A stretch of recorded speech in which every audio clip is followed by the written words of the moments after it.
obsolete idea, is go to school, get a job, work hard, save money, get out of debt, and invest for the long term in the stock market. See, why would you save money when they're printing trillions of dollars? The gap between the 1% and 99% is massive. You see, it's not just money. You have to step back and look at the bigger picture. So what do you do? In every one of us is a poor person. There's still a poor person inside me.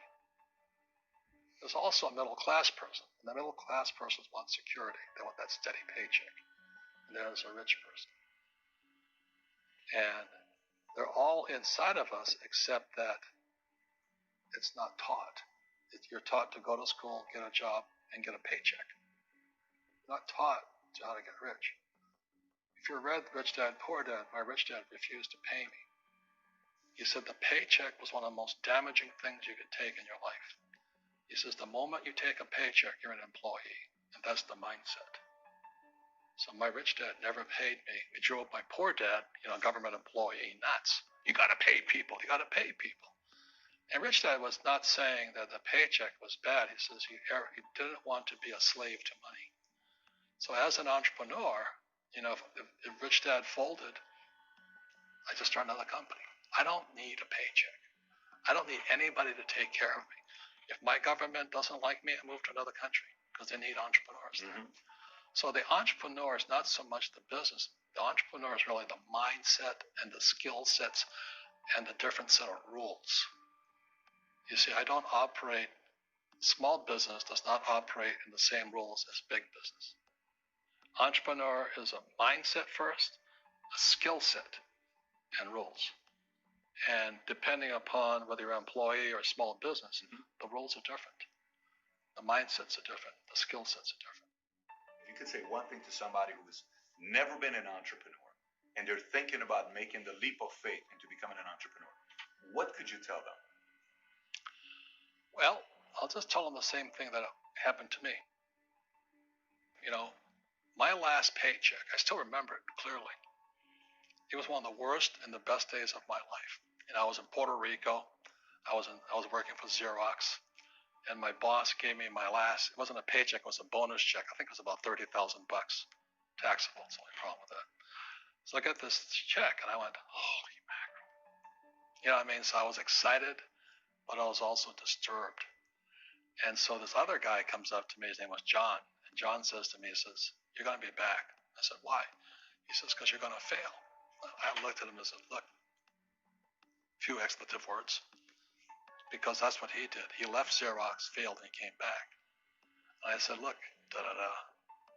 you failed and you came back, but I'm going to fail and I'm never coming back." And that's the attitude. Do you know what I mean? If you say, "Well, if I fail, I'll go back to mommy and daddy," then that's what you'll do. So if you fail, that's when I became an entrepreneur, because I had no money. I had no money for years. I didn't have a paycheck. But that's what my rich dad encouraged me to do. He says, when you don't have this paycheck, you get hungrier, smarter, and it's a test of your character. Will you become a crook? Will you become dishonest? Will you cheat and steal? Or will you become a better human being? So really, that's the benefit of becoming an entrepreneur, is you really find out who you are when you don't have anything. So you always have to look at the big picture. Too many people look at, well, what's going to happen to me? When you look at the big picture, you're also going to know that when something bad happens, something good's going to happen. But you got to prepare for whatever is coming. If you think next 20 years will be like the last 20 years, you're going to get creamed. When you and I go to the supermarket and we buy a carton of milk, we always check for the expiration date. But most people do not check for the expiration date on their brains. Instead of get out of debt, I get into debt. I just refinanced $300 million in debt. I went from 5% to 2.5% interest. I made a fortune. Every month, more money comes in because my cost of money has gone down. So while some financial experts are saying get out of debt, I'm saying learn how to use debt. See, when I came back from in Vietnam in January of '73, the first thing my rich dad said to me was go to school to learn how to invest in real estate. It wasn't real estate. It was how to use debt and taxes. Debt and taxes make the rich richer. Debt and taxes make the poor, middle class, poor. So all the rich guys who are doctors and lawyers or, those guys, they're getting creamed. And they don't know why. Doctors are getting creamed. Oh, yeah, they may get more money, but the take home is less. Sure. My doctor just yelled at me. He was happy. He says, guess what? I finally made $1 million. And I said, yeah, this was just 3 weeks ago. And so I said, yeah, well, how much you pay in tax? He says, $750,000 in taxes. So his net was about $400,000. That's not bad. But when I make $1 million, I keep $1 million. And the reason is because I don't make it by working for money. See, if you work for money, you're taxed. So that's why lesson number 1 in Rich Dad Poor Dad is the rich don't work for money. What we do instead is we create businesses as entrepreneurs. We acquire real estate. I don't invest in the stock market. Okay? So the reason is because as entrepreneurs, I have more control over my income, how much I make, and how much I pay in taxes. And because I'm an entrepreneur as well as an investor in real estate, I pay 0 tax. So every time I make, let's say, $1 million as an entrepreneur, I immediately invested in real estate. I have a 4-to-1 step up. So I put $1 million in real estate. I get $4 million from the bank. That's why I love banks. But the banks are screwing everybody else. Terrible. But it's good for me. That's why you say when you print, it's good for you, but when you print, it's bad for people that work for money. Because when you print, savers get creamed, and people who work for money get creamed. When they print, debtors get rich. You see, debt and taxes make the rich richer, and debt and taxes make the poor middle class poorer. When we have obsolete ideas, we get obsolete results. So what's happening for most people, the idea of going to school, getting a job, working hard, saving money, getting out of debt, buying your house because it's an asset, investing for the long term, is obsolete. The world has changed. The world changed in 1971 when President Nixon took us off the gold standard and money became debt. What if we get rid of school? Then what would happen? Would it be better if we had no educational system at all? No, I'm saying education is more important before. It's just obsolete. There's Moore's Law which states information doubles every 18 months. In other words, everything's obsolete 18 months. So, and this is just a recent phenomenon. So when you come out of school, you're already obsolete.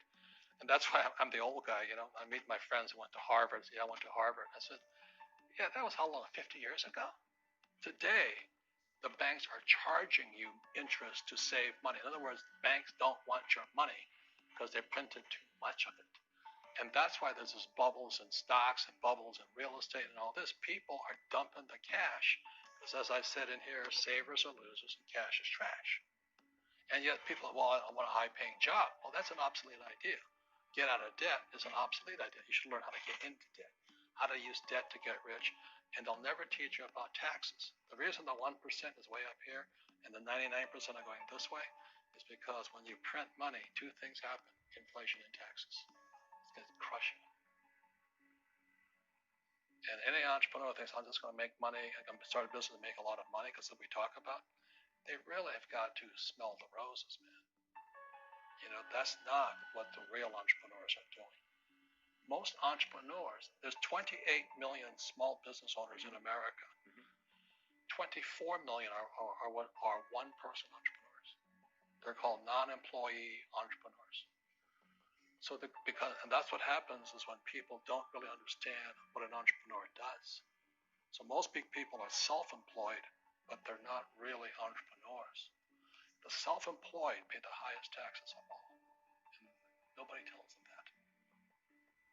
Yeah, it's also called the entrepreneurial spirit. But what we were actually talking about was there's no such thing as a bad economy. There's external, you and I, we all have an external economy, but we also have an internal economy. And the willpower is to change our internal economy.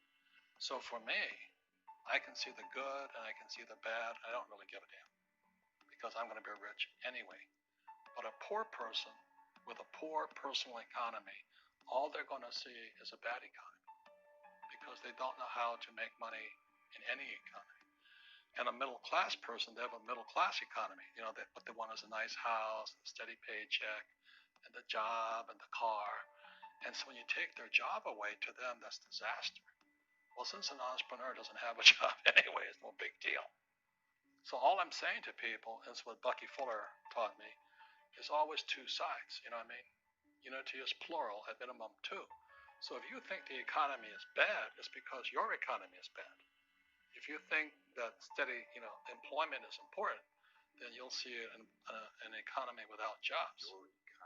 Your economy versus the external economy. What you control versus what you can't control. I can control. Yeah, it's called an internal focus versus an external focus. So the real entrepreneur has an internal focus. That if they fall down, they say, "Oh, this is good, because I'm going to go up higher." The average person will fall down and say, "Oh, I'm going to take some Prozac," or somebody has a mistake. "Oh, the mistakes don't matter." Well, mistakes matter. It means you didn't know something. But a real entrepreneur, whether they fall down, they always can go on. They can stand back up and go higher. And no matter what happens to them, they get stronger and better and smarter and happier. But a person with a weak internal mindset is that they're so afraid of what happens, it generally happens. Like, people who are afraid of losing their jobs, they generally lose their jobs. You know what I mean? Yeah, so everything comes through you. Yeah, so the entrepreneur first job is to control inside here, not outside there. The moment you take that paycheck, you're an employee. You've got to be stronger than that. It's about inside control.